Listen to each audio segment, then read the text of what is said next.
హైదరాబాద్ కూకట్పల్లిలో సంచలనం రేపినటువంటి 11 సంవత్సరాల బాలిక సహస్ర మృత్యు ఏదైతే మర్డర్ మిస్టరీ అయితే ఎట్టకేలకు ఒక ముగింపుకు వచ్చిందని చెప్పాలి.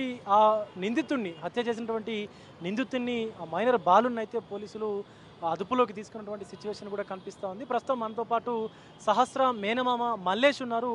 ఒకసారి మాట్లాడేటువంటి ప్రయత్నం చేద్దాం. మల్లేష్ గారు, ఆ బాలుడితోని అంటే ఆ నిందితుడితోని సహస్ర అన్నయ్య అన్నయ్య అంటుకుంటూ తిరిగేదన్నట్టు కూడా తెలుస్తూ ఉంది. ఎలా ఉండేది అసలు సహస్ర?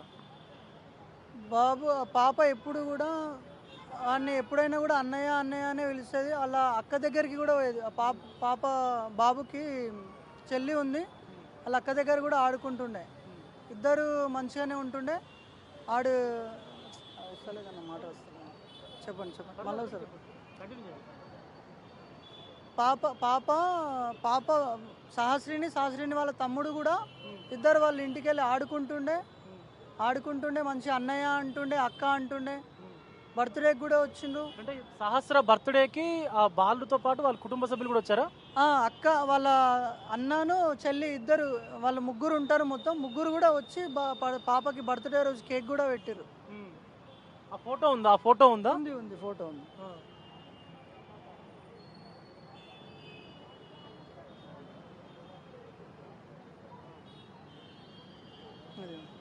చూపించండి ఒకసారి కెమెరాకి.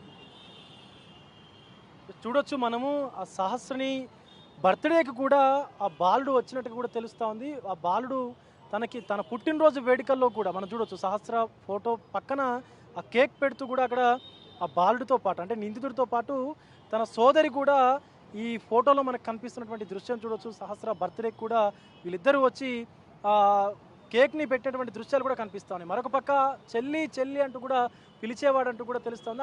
అంటే అసలు అనుమానం వచ్చింది ఆ బాలుడి పైన మీకు? అంత చిన్న పోరాడు చేస్తాడని ఎవరు కూడా అనుకోలేరన్న. అంత చిన్న పోరాడు చేస్తాడని ఎప్పుడూ అనుకోము, ఎవరు కూడా అనుకోము. 10th క్లాస్ పోరాడు ఒక పిల్లని ఇంత ఘోరంగా చంపుతారని ఎవరు కూడా ఊహించలేము కూడా.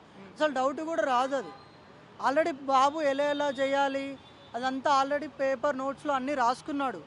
ఎలా డోర్ ఓపెన్ చేయాలి, ఎట్లా క్లోజ్ చేయాలి, ఎట్లా దాని గ్యాస్ గురించి రాసుకున్నాడు. గ్యాస్ పేల్చేద్దాం, ఒకవేళ మర్డర్ చేసినా కూడా గ్యాస్ పేల్చేస్తే గ్యాస్ వల్ల ప్రమాదం వల్ల పాప చనిపోయిందని అనుకుంటారని చెప్పేసి అన్ని పేపర్ మీద రాసుకున్నాడు. అన్నీ డీటెయిల్గా జరిగింది. పోలీసులు అటు ఇటు పడి బాబునైతే పట్టుకున్నారు. పాపకు వానికి ఇంకా శిక్ష పడితేనే పాపకు కొంచెం ఆత్మశాంతి కలుగుతుంది. శిక్ష అనేది కూడా ఎట్లా అంటే అన్ని ఒట్టిగా 10 ఏళ్ళు జైలు శిక్ష వేసి వదిలేసినట్టు అయితే కాదు. ఖచ్చితంగా వానికి ఏదో ఒకటి గట్టిగానే పడాలి. వాడు ఉరి శిక్ష మాత్రం ఖచ్చితంగా వేయాలి. ఎందుకంటే వాడు ఇప్పుడే చేసిండు. ఇంత చిన్న వయసులోనే పాపను అంత ఘోరంగా మర్డర్ చేసిండు అంటే జైలు నుంచి బయటకు వచ్చినాక ఇంకెన్ని చేస్తాడని, ఇంకెన్ని ఘోరాలు చేస్తాడు. అవన్నీ కావద్దు అంటే ఇలాగే మిస్టరీలు ఇప్పుడు అంటే దొరికిండు.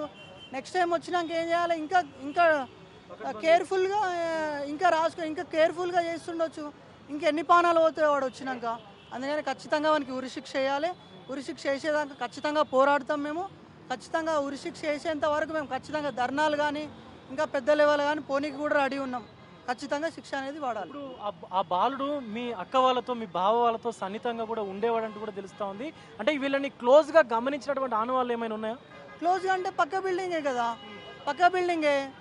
కింది నుంచి పైనుంచి ఎవరు ఏం చేసినా కూడా మొత్తం క్లారిటీగా అనిపిస్తుంది. ఎప్పుడు ఎవరు వస్తుర్రు, ఎప్పుడు ఎవరు వెళ్తుర్రు అన్నీ వాళ్ళకి తెలుసు కదా. పక్కకే పిల్లలకి కూడా అడుగుతుండొచ్చు, చెప్పనీకి రాదు కదా.